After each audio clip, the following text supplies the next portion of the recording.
대통령제 아래서 사실은 여야가 함께 행정부를 견제해야 건강한 정부를 만들 수 있습니다.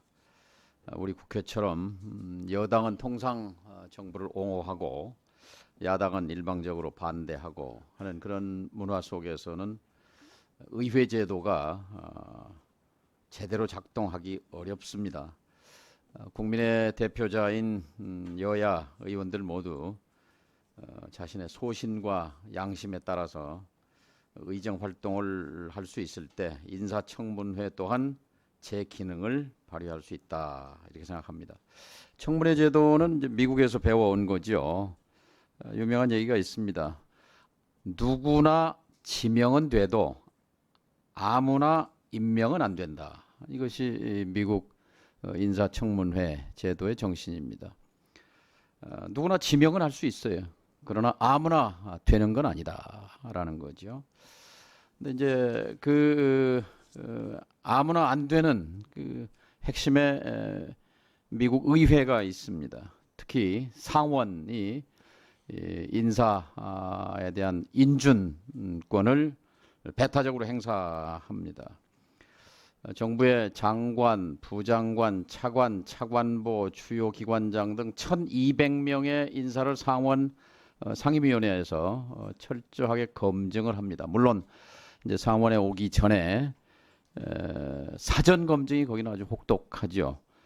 예를 들면 이제 백악관의 인사국이라는 게 있고 또 법률고문실이 있고 또 정부의 윤리청이 있고 거기다 더해서 FBI 또 IRS 국세청 이런 데서 200여 가지가 넘는 항목을 철저히 검증하고 심지어 자기가 살고 있는 인근 주택 이 주민들의 평판까지도 조사를 해서 사전 검증이 거의 완벽하게 이루어진 상태에서 이제 지명을 한다는 그런 특성이 있죠. 이제 그러고 이제 언론에 공개가 되면 언론에서 검증이 되고 이제 마지막 단계 상원 이제 인준 과정을 거치게 됩니다. 그러니까 미국 의회는 그 건국의 아버지들이 설계할 때 선출된 왕이 돼서는 안 된다. 대통령이 그러기 위해서 의회가 입법권, 대통령은 법안 제출권이 없지요. 예산권, 하원에서 예산 편성합니다. 감사원이 또 국회에 있습니다. 그리고 마지막으로 인사청문회 제도를 둬서 엄격한 인준. 상원에서요. 상원의원 한 명만 반대해도 본회의 상정을 못합니다. 그러니까 상임위원회에서는 이제 인준을 찬성하냐, 반대하냐, 거부하느냐, 또는 보류하느냐 해서 이제 보류됐을 때 상원에 이걸 본회의에 상정하고 싶어도 단 한 명이라도 끝끝내 반대하면 상정 자체가 안 됩니다. 그만큼 의회 상원의 권능, 권위가 참 높은 거지요. 우리는 불과 20여 년 김대중 정부 때 이제 처음 인사청문 제도를 도입해서 이한동 총리 서리에 대한 청문회가 처음이었습니다. 역사상.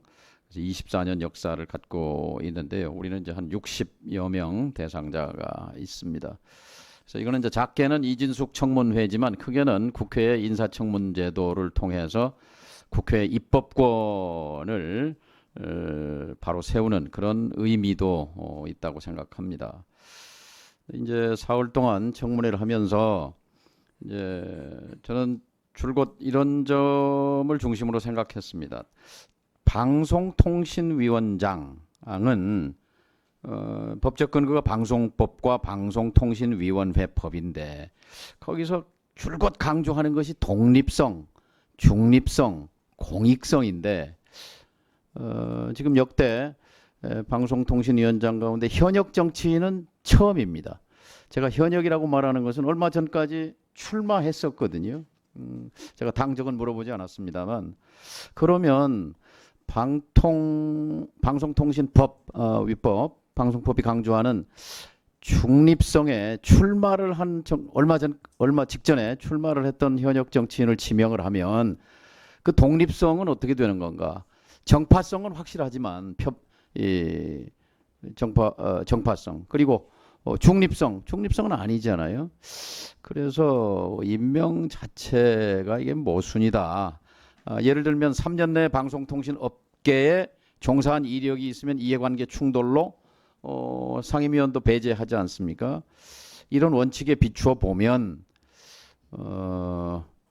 거의 현역 정치인을 방통위원장에 갖다 놓는 것은 그거는 옳지 않다 하는 그런 말씀을 드리고, 그다음에 이제 저는 우리 사회가 지금 가장 시급한 것이 저는 국민 통합이라고 생각합니다.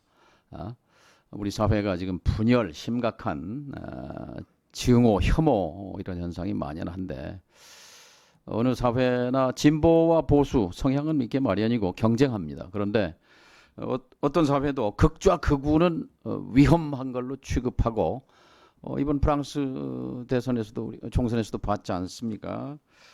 그런 것처럼 한국도 극우의 출현, 극좌의 출현, 적어도 공직에 극단적 성향의 사람들이 가서 앉는 것은 그건 위험하다고 생각합니다. 우리가 4월 동안 검증하면서 저도 궁금했어요.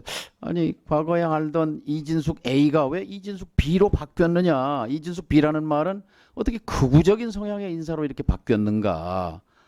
근데 이제 본인은 극우가 아니라고 말합니다만, 이제 미국 같은 데서는 이제 폭력을 쓰느냐 안 쓰느냐 이걸 하나의 그 잣대로 삼지만, 우리 경우에는 일반 시민들의 공통 감각, 예를 들어서 5.18을 뭐 폭도들 선동에 의해서 일어난 것이다. 이 아주 극소수입니다. 그렇게 주장하는 사람들은.